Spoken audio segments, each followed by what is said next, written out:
नमस्कार दोस्तों, D classes में आपका स्वागत है। आज हम रीजनिंग के प्रैक्टिस सेट देखेंगे। इसमें रीजनिंग के 20 इंपॉर्टेंट प्रश्न हैं। यदि आप एसएससी, रेलवे या किसी भी स्टेट एग्जाम की तैयारी कर रहे हैं तो ये प्रैक्टिस सेट आपके लिए काफ़ी इंपॉर्टेंट है, क्योंकि इस प्रैक्टिस सेट में जो प्रश्न दिए गए हैं उसी टाइप के प्रश्न आपके परीक्षा में पूछे जाएंगे। तो चलिए हम शुरू करते हैं प्रश्न संख्या 1 से। प्रश्न संख्या 1 करने से पहले आपसे रिक्वेस्ट है, वीडियो शुरू से अंत तक जरूर देखिए। वीडियो अच्छा लगे तो लाइक और कमेंट कर दीजिए। चैनल पे नए आए हैं तो प्लीज़ चैनल को सब्सक्राइब कर लीजिए। अब आपके सामने है क्वेश्चन नंबर 1। जेड कोई व्यक्ति है जो दक्षिण दिशा की ओर चला और 15 मीटर चला, फिर बाईं ओर मुड़कर वह बाईं ओर मुड़ा तो बाईं ओर पूरब हो जाएगा। 30 मीटर चला, 30 मीटर चला, फिर वह दाहिनी ओर मुड़ा। अब यहाँ से फिर ये क्या किया, दाहिना तरफ मुड़ा और 15 मीटर चला, फिर 15 मीटर चला। अब जेड किस दिशा की ओर मुंह करके खड़ा है? इधर खड़ा है तो ये दिशा आपका दक्षिण की ओर हो गया। किस दिशा की तरफ खड़ा है? दक्षिण की दिशा की तरफ मुख करके खड़ा है। तो इस प्रश्न का सही उत्तर ऑप्शन 3 हो जाएगा, दक्षिण। अगला प्रश्न है क्वेश्चन नंबर 2।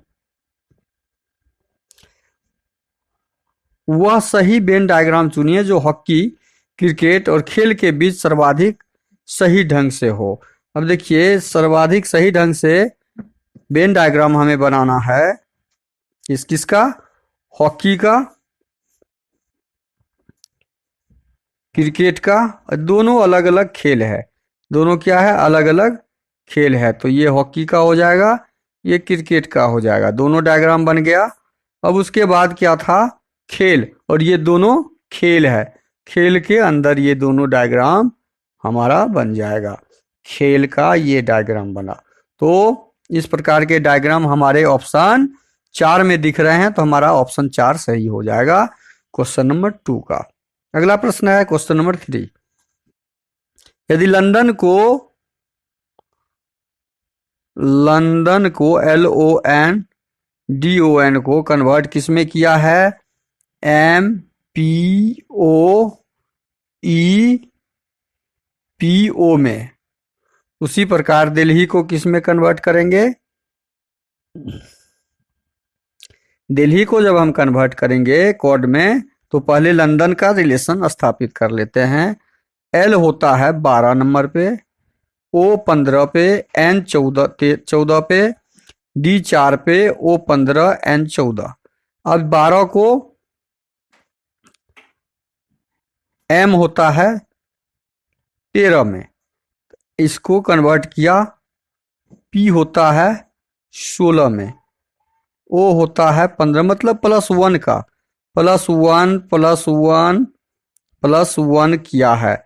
एक एक जोड़ के कोड ज्ञात किया गया +1। तो यही पैटर्न हम दिल्ली के साथ निकालेंगे।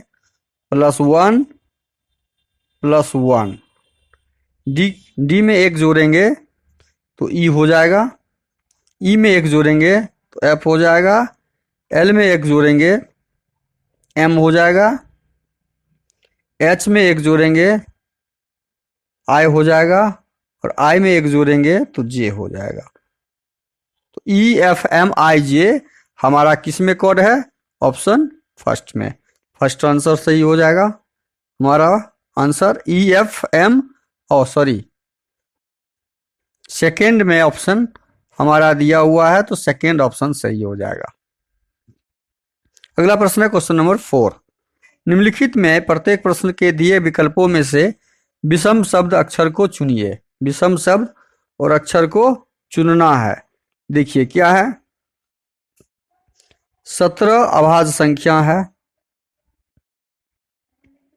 13 भी अभाज्य संख्या है, 23 भी अभाज्य संख्या है, लेकिन 63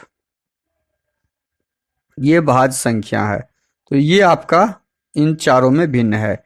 तो प्रश्न हमारा सही आंसर 4 का क्या हो जाएगा? Question number 1, option 1। अगला प्रश्न है क्वेश्चन नंबर 5। निम्नलिखित में प्रत्येक प्रश्न में दिए गए विकल्पों में से विषम शब्द अक्षर हॉकी, क्रिकेट और फुटबॉल, ये तीनों मैदान में खेले जाने वाले खेल हैं, मतलब आउटडोर गेम है, आउटडोर गेम है। लेकिन शतरंज इंडोर है, ये घर में खेले जाने वाला गेम है। तो इस चारों में भिन्न हमारा शतरंज हो जाएगा। अगला प्रश्न है क्वेश्चन नंबर 6। निम्नलिखित में प्रत्येक प्रश्न में दिए गए विकल्प में से विषम शब्द और अक्षर को चुनिए। 1 में कितना जोड़े 3 हुआ 2, 4 में कितना जोड़े जो F हुआ 2, 20 में कितना जोड़े जो 21 हुआ 1, 15 में कितना जोड़े तो 16 हुआ 1, 8 में कितना जोड़े तो 9 हुआ 1, 22 में कितना जोड़े जो 23 हुआ प्लस 1, 6 में कितना जोड़े जो 7 हुआ प्लस 1, 11 में कितना जोड़े जो 12 हुआ प्लस 1। देखिए यहाँ पैटर्न हमारा क्या बन रहा है, ये +1+1, ये +1+1 का है, ये भी +1+1 का है, लेकिन यहाँ पे +2+2 है जो इस चारों में भिन्न है। तो हमारा ऑप्शन 1 इसका क्या हो जाएगा, विषम शब्द में आ जाएगा। अगला प्रश्न है क्वेश्चन नंबर 7। क्वेश्चन नंबर 7 में दर्पण आकृति का आंसर ढूंढना है। दर्पण में आकृति कैसा होगा, ये लेफ्ट साइड वाला ये यदि दर्पण के पहले ऐसे है तो ये लेफ्ट राइट, दर्पण में जाके क्या हो जाएगा, उल्टा हो जाएगा। लाइन ऐसे बन जाएगा, लाइन के ऊपर त्रिभुज का चित्र बना हुआ है, बन गया ये लाइन। ये अब ये प्लस का देखिए, ये ऊपर का जो ये भाग है, ये तीर का निशान नीचे है जो राइट साइड में चला जाए। तीर का निशान कहां चला जाएगा, राइट साइड में चला जाएगा। ये तीर का निशान हो जाएगा और ये जो गोलाकार है वो गोलाकार तीर के सामने नीचे आ जाएगा। अब इस तरह की आकृति और गुण और जोर का चिन्ह यहाँ पे जोर का ज्यों का त्यों हो जाएगा। अब देखिए ये तीर के साथ आयत का निशान था, आयत यहाँ हो जाएगा और यहाँ पे फिर तीर का त्रिभुज का चित्र हो जाएगा। अब ये आकृति देखिए ऑप्शन 1 में दिख रहा है, नहीं, ऑप्शन 2 में नहीं, ऑप्शन 3 में दिख रहा है, ऑप्शन 4 में नहीं। चूंकि ये तो लाइन ही ऐसे है इसलिए लाइन वाला तो होगा ही नहीं। ये लाइन वाले में हमारा ऑप्शन, ये गोलाकार एरिया जो है ऊपर नहीं होके ये गोलाकार एरिया नीचे होगा, तो ऑप्शन 3 हमारा सही आंसर हो जाएगा। क्वेश्चन नंबर 8 देखिए, माँ और उसकी पुत्र की कुल आयु 60 वर्ष है। क्वेश्चन नंबर 8 में क्या दिया है, माँ और उसकी पुत्र की कुल आयु 60 वर्ष है, उनकी आयु के बीच का अंतर 30 वर्ष है। उनके माँ की आयु ज्ञात करना है। माँ की आयु जब ज्ञात करना है तो माँ की आयु मान लीजिए x, माँ की आयु हम x मान लिए और पुत्री की आयु y, पुत्री की आयु y मान लेते हैं। तो प्रश्न से क्या है, x, माँ और उसकी पुत्री की कुल आयु 60 वर्ष है, x + y = 60, दोनों को जोड़ते हैं तो 60, और उनकी आयु के बीच का अंतर 30 वर्ष है, x - y = 30।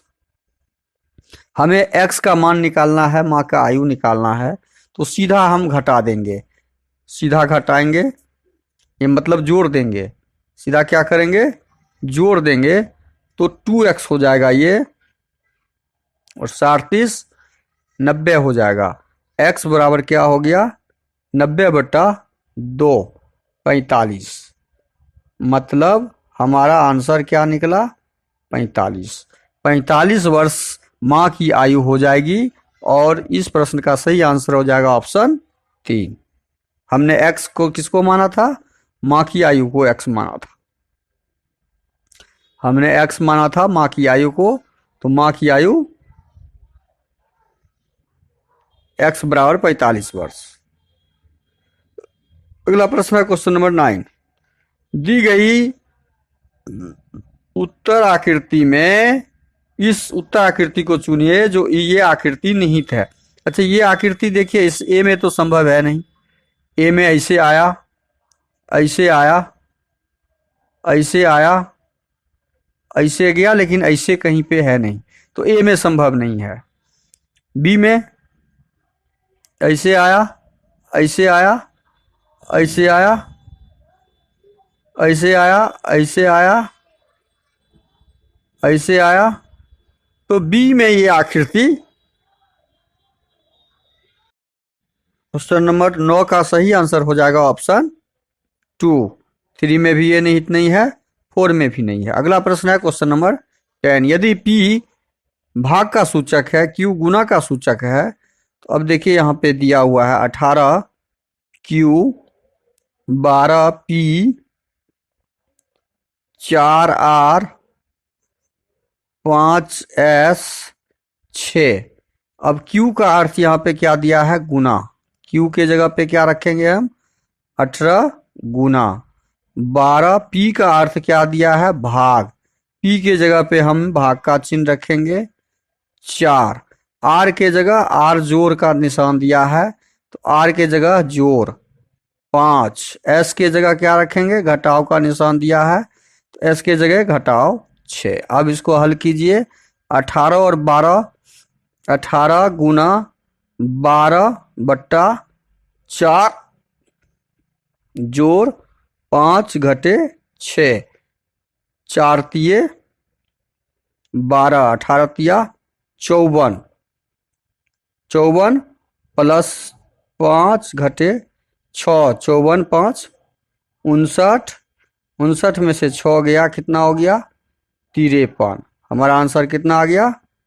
53, जो ऑप्शन 2 में है। तो इस प्रश्न का सही आंसर क्या हो जाएगा? ऑप्शन 2।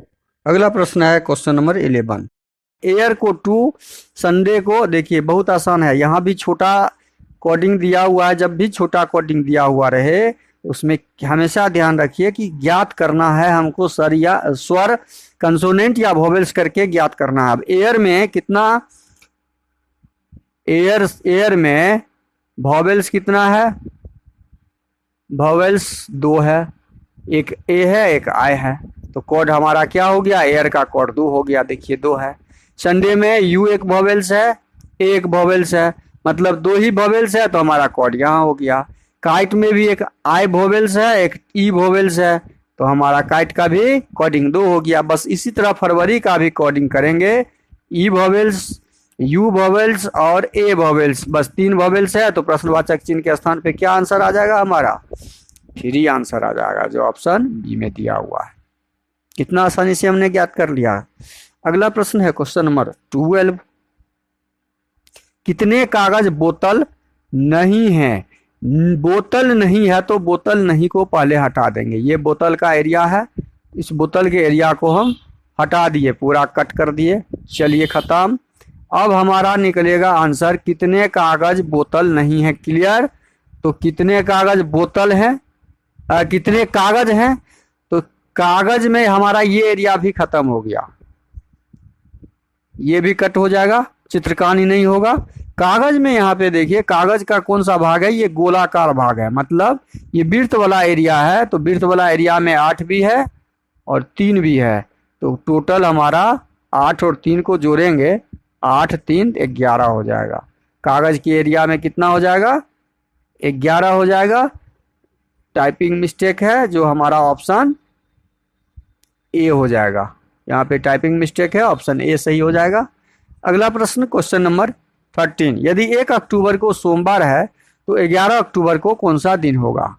1 अक्टूबर को सोमवार है तो 11 अक्टूबर को, अब 1 अक्टूबर कुल दिन निकालना होता है। हमेशा ध्यान रखिए, कुल दिन बराबर कुल दिन ज्ञात कर लीजिए। कुल दिन भी बराबर 11 अक्टूबर घटे 1 अक्टूबर। चूंकि 1 अक्टूबर का हमें ज्ञात है दिन, तो एक दिन घटा लेंगे तो 10 दिन। 10 दिन जो बचा उसको 7 से भाग लगाएंगे तो शेषफल हमारा कितना आएगा? 3। शेषफल जब 3 आएगा तो हम सोमवार 1 अक्टूबर में 1 अक्टूबर को सोमवार में 3 दिन जोड़ देंगे।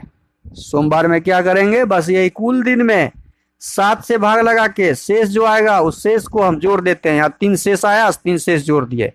3 शेष जोड़ने के बाद सोमवार, मंगलवार, बुधवार, बृहस्पतिवार, मतलब गुरुवार हमारा बड़ा से बड़ा, बहुत कितना बड़ा भी प्रश्न क्यों ना हो, इस प्रकार का आप कुल दिन निकाल के उसका शेष ज्ञात करके आंसर ढूंढ सकते हैं। और इसका आंसर हो गया ऑप्शन ए। अगला प्रश्न है क्वेश्चन नंबर 14। अंग्रेजी शब्द को उसको क्रमानुसार सजाना है। बी कॉमन है, बी हटाइए। ए कॉमन है, ए को हटा दीजिए। एल कॉमन है, नहीं, इसमें एल है, इसमें डी है, इसमें बी है, इसमें आर है, इसमें है, तो बी वाला पहले हो जाएगा, मतलब 5 नंबर हमारा पहले हो जाएगा। 5 नंबर कट गया, खत्म। अब हमारा क्या हो जाएगा? डी वाला उसके बाद हो जाएगा, तो 3 नंबर उसके बाद आ जाएगा। 3 नंबर हटा दिए। अब हमारा एल, आर और एन में, एल, आर और एन में पहले कौन होगा? एल होगा, क्योंकि 12 नंबर पे एल होता है, आर 18 पे होता है और एन 14 पे होता है, तो 12 नंबर वाला उसके बाद हो जाएगा। तो एल वाला 1 कट गया।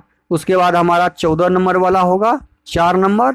उसके बाद हमारा आर होता है 18 नंबर, लास्ट में आर हो जाएगा। तो यह ऑप्शन कहाँ पे दिया हुआ है? यह ऑप्शन सी में दिया हुआ है, तो प्रश्न ऑप्शन सी सही हो जाएगा हमारा इस प्रश्न का। अगला प्रश्न है क्वेश्चन नंबर 15।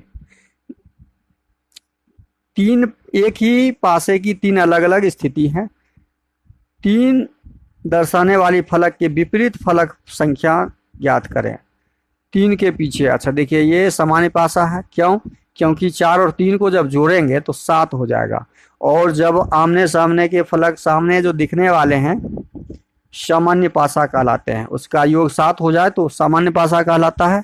अब सामान्य पासा जब होगा तो हम इसका क्या करेंगे?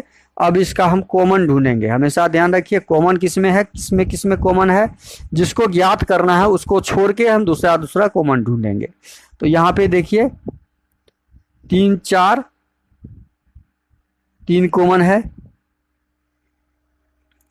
हम सब में 3 का कॉमन है। अब यहाँ पे कैसे ज्ञात करेंगे? हम किस किस को लेंगे? यहाँ पे हम 4, 2 ये कॉमन है, 2 कॉमन है, 3 कॉमन है, इसमें 3 कॉमन हम ले लेते हैं। चलिए 3 को ही ज्ञात करना है तो ले लेते हैं। यहाँ 3 कॉमन है, पासा 2 और पासा 3। पासा 2 को हम यहाँ रख दिए, पासा 3 को यहाँ रख दिए। 3 दोनों में कॉमन है, रख दिए। अब क्लॉकवाइज आएंगे। 3 का 5, इसका 5 हो जाएगा। 5 से 4 हो जाएगा। इसका क्या हो जाएगा? क्लॉकवाइज आएंगे तो 2, इसका क्लॉकवाइज आएंगे तो 1। अब हमें ज्ञात क्या करना है? हमें ज्ञात करना है 1 के पीछे 3 के पीछे क्या आएगा।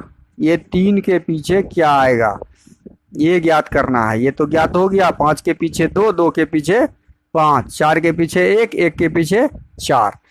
अब 3 के पीछे कौन दिख नहीं रहा है वही ना होगा। अब यहाँ पे हमें दिख रहा है 1 दिख रहा है, 1 दिख रहा है। 2 दिख रहा है तो 2 लिख देंगे, 2 दिख रहा है। 3 दिख रहा है नहीं। 4 दिख रहा है, 4 लिख दिए। 5 दिख रहा है, 5 लिख दिए। अब 3 दिख रहा है तो 3 भी लिख देंगे। अब इसके बाद हमारा बचा 6 नहीं दिख रहा है। कौन सा नहीं दिख रहा है? तो 6। 3 के पीछे 6 हो जाएगा, या 6 के पीछे 3 हो जाएगा। जो हमें यहाँ पे नहीं दिखेगा वही भाग पार्ट तो हमारा आंसर होगा 3 के पीछे। तो इस प्रश्न का सही आंसर क्या हो जाएगा? 6 हो जाएगा। अगला प्रश्न है क्वेश्चन नंबर 16। दिए गए कथनों को सत्य मानिए और बताइए कौन सा निष्कर्ष कथनों का तार्किक रूप से अनुकरण करता है।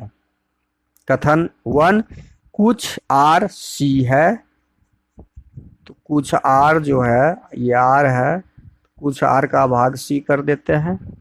सभी आर के है, सभी आर क्या है? जितना भी आर है, जितना भी आर, ये आर जितना भी आर है, ये सारा आर क्या है, के है। ठीक है, हमने बना दिया। अब निष्कर्ष पढ़िए। सभी के आर है, सभी के उल्टा जाएगा, बाहर से भीतर संभव ही नहीं है।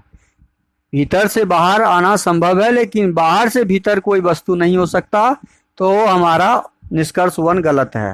निष्कर्ष 2 देखते हैं। सभी सी आर है, सभी सी आर नहीं, कुछ सी आर है, तो ये निष्कर्ष भी हमारा गलत हो गया। सभी सी के है, ये तो दूर से कहीं भी दिख नहीं रहा है, कुछ ही सी के अंदर है, मतलब तीनों का तीनों निष्कर्ष हमारा गलत है। तो ऑप्शन डी जो होगा आपका सही हो जाएगा।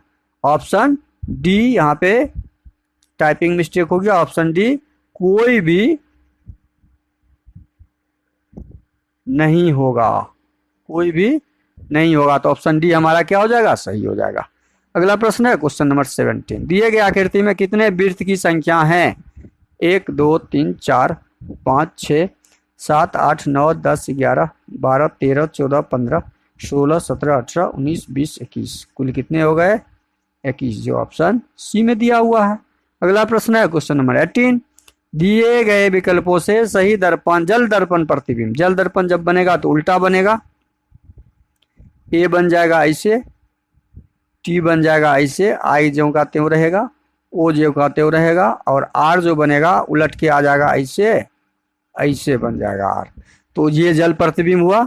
अब देखिए यहाँ पे ये आर सीधा है, डी तो संभव नहीं है, ये ए संभव नहीं है क्योंकि बी है। यहाँ